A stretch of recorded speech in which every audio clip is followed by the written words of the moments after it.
Hello, welcome to another V's Cards video. My name is Veronika Cuic and I'm an independent Stampin' Up demonstrator in Australia.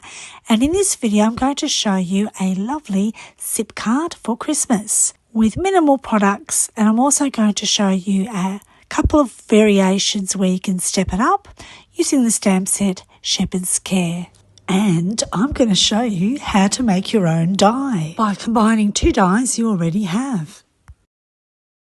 Here's what you'll need, but don't panic, I'll have the link in the description below so that you can link it and copy it straight to your shopping cart. Thanks so much for shopping with V.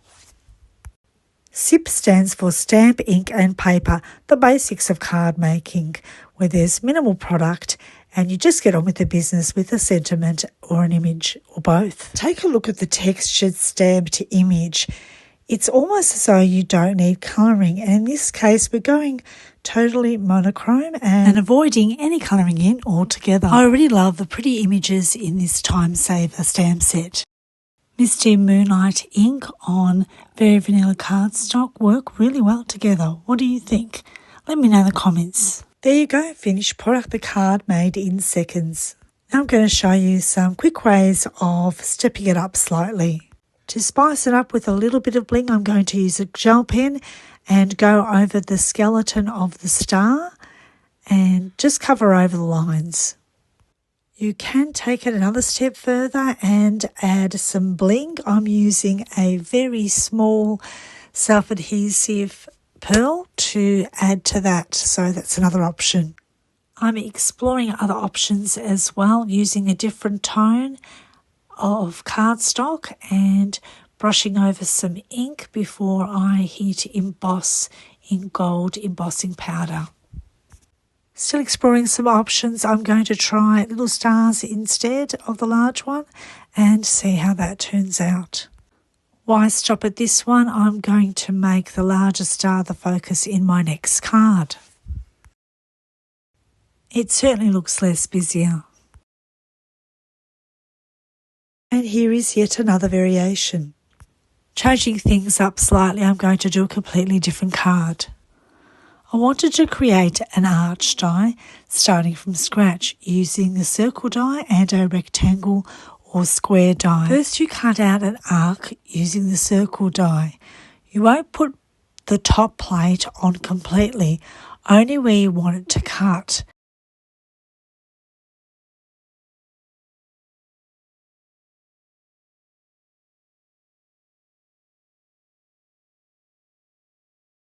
Once that's done, you're going to try to combine the rectangle shape with what you've already cut out.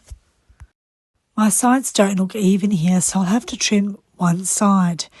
And to do that, I need to use my larger cut and emboss machine and put it through with a much larger rectangle to just cut one straight line down the side. Isn't that exciting? You can make your own shape using the dies you already have. Now you can save yourself the trouble of creating your own arch by purchasing the garden meadow die. But if you do have some nesting circle, rectangle and square dies, they'll come in super handy to give you different types of arch sizes. We are past the halfway mark of this video and you're still watching, so you must like it. Please take a moment to like it and I invite you to subscribe to my channel. Finally, I'm always welcoming you to comment in the comments section. Please share with us what inspires you and what you'd like to see more of in my videos. Finally, please share something about yourself.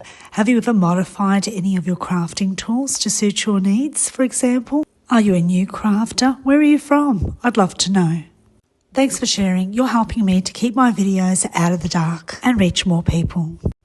This time I'm embossing both the smaller stars plus the large one. It's always fun to see the embossing powder melt before your eyes.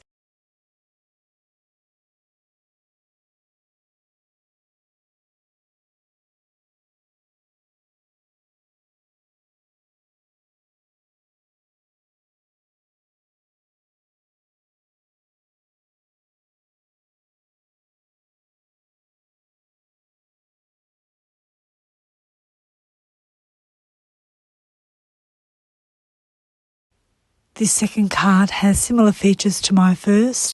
I've changed up the dies and also the designer series paper, but otherwise it's a similar plan. I like to challenge myself and make up variations so that I can offer you some different ideas and inspire you to craft for yourself. I really don't like the idea of only having a few dimensionals when I'm doing an entire card base, because as it pops up it can also sink in the centre, so I'm quite generous when it comes to dimensionals. How about you? As this video is coming to an end, I'd like to thank you for watching, and I hope I've inspired you. I'll see you in the next video. Until then, take care and happy crafting.